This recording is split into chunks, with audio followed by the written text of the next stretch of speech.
Yeah, I'll be around. Hi About 60 Bar Billiards fans. Normally on this channel we bring you our league matches, the cup game we played recently. Honestly, I think we're going to go all the way this year.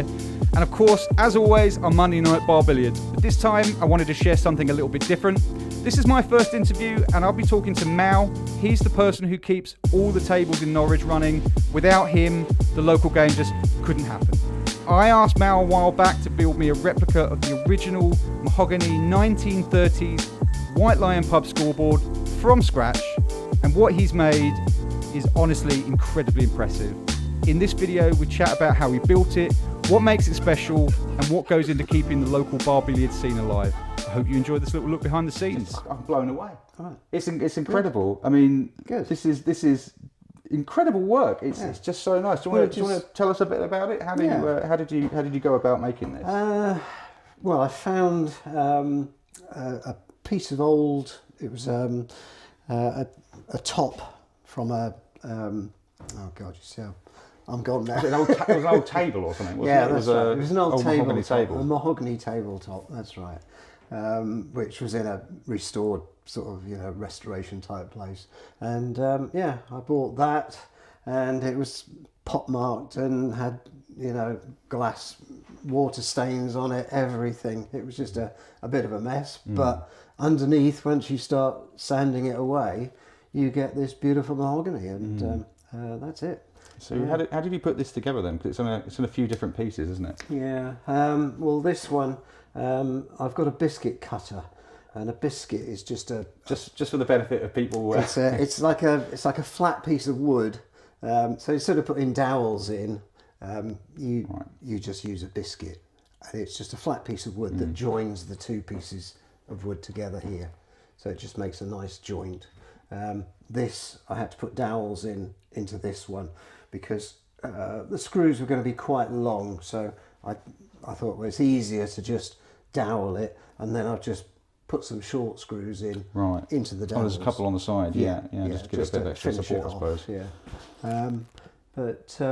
This was the fun bit, was these aren't what they come like. I've seen these are very similar to the ones you've got at the artischoke now. Right. I think. Yes, that's right. Sanded them off a bit, or taken them down? That's how they come. Right. So what I've had to do is chop off, quite a bit of it. Otherwise, you wouldn't have seen any numbers. You can't tell. They just look like that, don't they? Well, yeah. I guess. What did you polish them up afterwards? Just a bit of wet and dry. Wet and dry. Yes. And a bit of tea cut and stuff like that. Right. It just helps to tricks of the trade, I suppose. Shine them up again. Yeah. Where do you get all of this stuff from? Oh, this is from a company called Peridon's. And they're a very old billiards company, and they supply everything to do with billiards. So if you want, a new mushrooms for your table, or even these rings, they sell all of those. The balls, the lot, and these they sell those. The numbers, you can buy those as a strip, but it wasn't in keeping with. No, they weren't quite right, were they? I wanted to try and get as close to the White Lion numbers, which are kind of like a Victorian. That's right. But I think they look like they're hand painted on. Yes. You can see sort of obviously in the middle here you've got little gaps between the numbers. I can't remember the name. I'll put it up after this, but I had to get a stencil maker to laser cut one out of a bit of plastic, and I was going back and forth with them for weeks actually, just getting like that measurement exactly right, and that measurement and that measurement and this measurement and that measurement. It just kept going back and forth. And it's, but I think they look incredible. Yeah, they're so in keeping with the style, I think. And well, I'm hoping that the brass will sort of tarnish a little bit, and it'll probably go to this sort of colour. At the moment it's all shiny and new. Hopefully we won't have to wait another 100 years. Well, who knows? So I picked up these corner bits, didn't I? That's right. Did you have the original ones? Should we have a quick look at those? Those ones. Because they just didn't seem like they were. When you sent me a picture, you sent me a sort of preview of you staining them. They didn't quite look right. Yeah. I think. They looked right on their own, but as soon as you look at the white line table, they they didn't quite look right. And but they just had to be a certain measurement, really, no more than sort of 12 mil. yeah, That's and these were just about 12 mil. So yeah, just fitted in perfectly. but these look absolutely fantastic. Yeah. Yeah. You couldn't tell that they like weren't mahogany or Yeah. weren't handcrafted. I Yeah. guess really, although it'd be a But hell of a again, job to handcraft. yeah, I suppose. what I had to do with this was to get some wood dye and then actually paint it in with a brush, so as to make it all dark. Yeah. And then what you do, wait for that to dry, and then you go over with some fine wire wool, and it takes off what's on the top, the protruding bits. So the rest of it, the darker bits, are left dark inside, which gives it that sort of aged look to it, which is quite nice. Right. And how did you manage to get this effect on the wood? 'Cause obviously it wasn't like this when you showed me last time. No, again, that's a wood dye. Wood dye, right? Yeah. So that's a mahogany wood dye, or a red mahogany wood dye. I think you went through a couple. You showed me I think 3 or that's 4 right. different. Yeah, because we want to try and get it as close to this as possible. I'd say that was pretty close. Yeah. Yeah, I mean, you never. I think obviously this is Yeah. like 100 years Yeah, old at this that's table-ish, right. isn't Yeah. it? As far as we know. The thing is with wood, you'll never get it to match perfectly. I mean, you can just see all the different variations of colours in there, you know. So getting something to match up is almost impossible when you've got wood. But And how did you manage to get the numbers painted on? You were saying Right. they recommended that you do roll them on, but that wasn't I gonna work? couldn't imagine that working, because I could imagine you'd be squeezing the paint underneath Right. the stencil, and there isn't sort of the room to get a roller in there really. So, you know, I guess you'd already put these on first, and no, I hadn't. No, I left this till pretty much last. I see. Oh, because unless you get like a little tiny one, I suppose it's not going to be. So that was all left open, and I taped the stencil to the timber, Right. and then I tried it the first time, and because you're spraying, some of the spray actually goes underneath the stencil.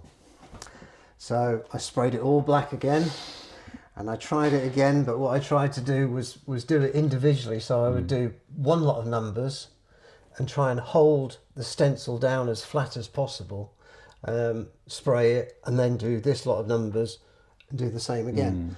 And it still didn't work out.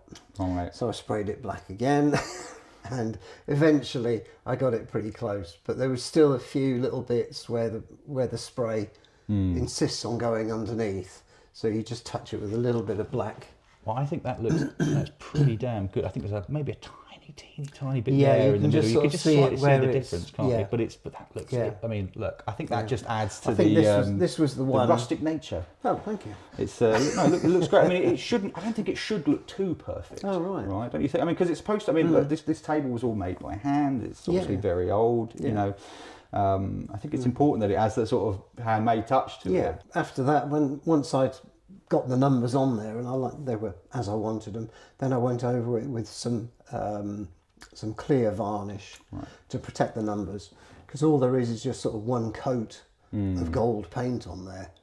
So, you know, if you touch it with your fingernail or what, it might come off. So I've done a few coats of clear spray onto that to try and protect these numbers a little bit. So should be all right in the future. Yeah. And it folds down, like obviously it's Yeah. not screwed in just No. yet, but should we show people what it looks like? Yeah. It's, yeah. Oh. So this is for the final shot of the game when you Now you're telling me, because I don't. I don't know.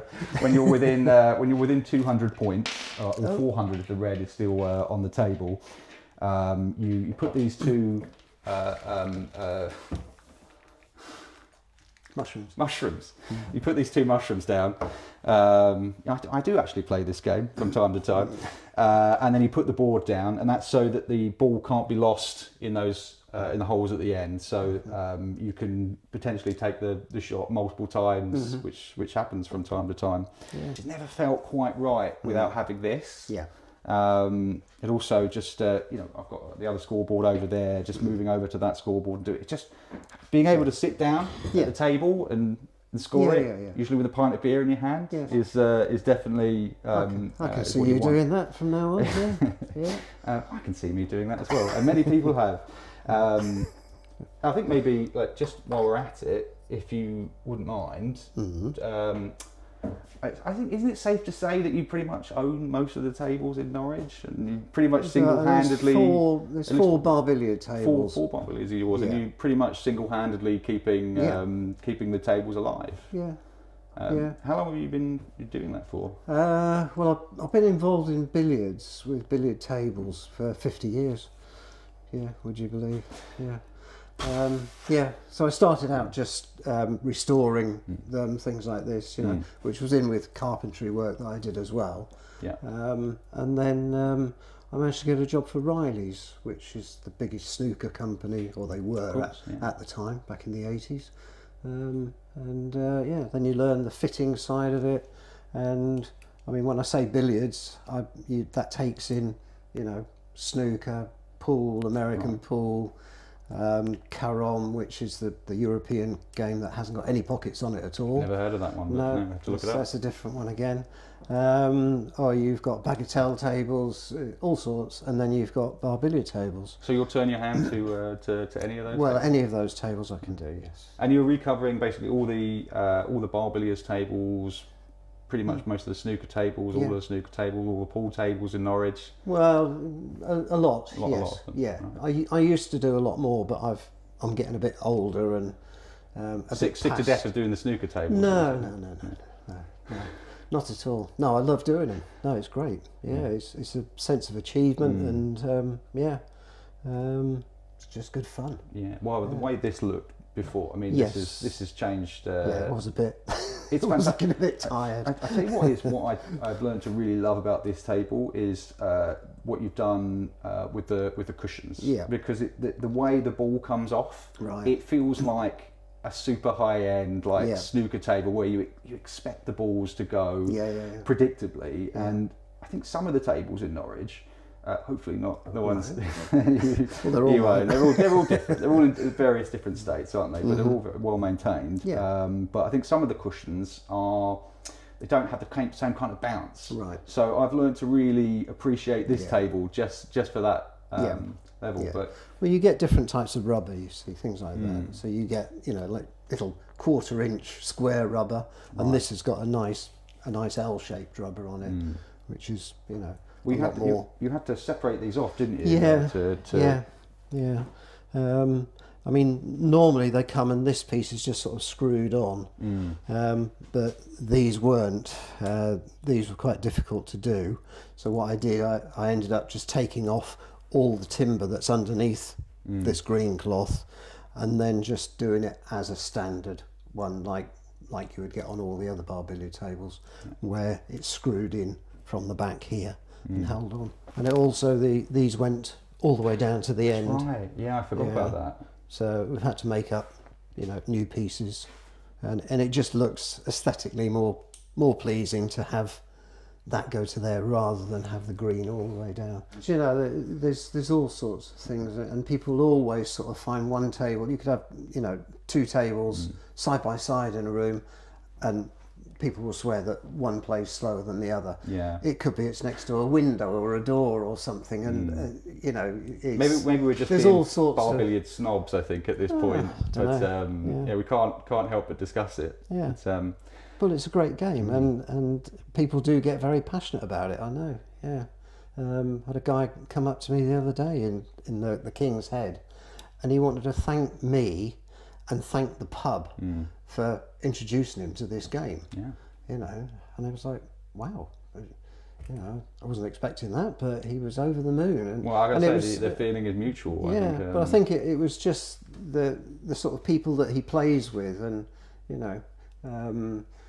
just that that friendship that he's built up with all these people. It's not so much the game; it's it's the time that he has in the pub with these people. Yeah. Well, I mean, I've met loads of great people in Norwich, like over the game. I mean, I probably play like 3 times a week, and that's just on the tables in town. Not you know, here I try and have at least one game, a quick game or half a game on this table every day, and I think people say my game's at least starting to improve. So it's been absolutely worth it. But well, Mal, on behalf of everyone in Norwich.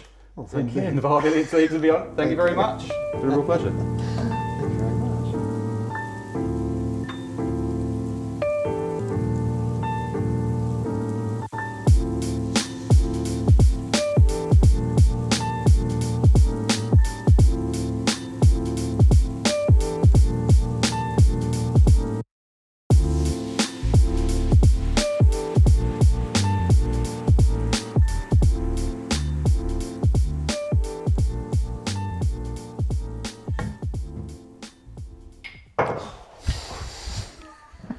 Ha ha ha.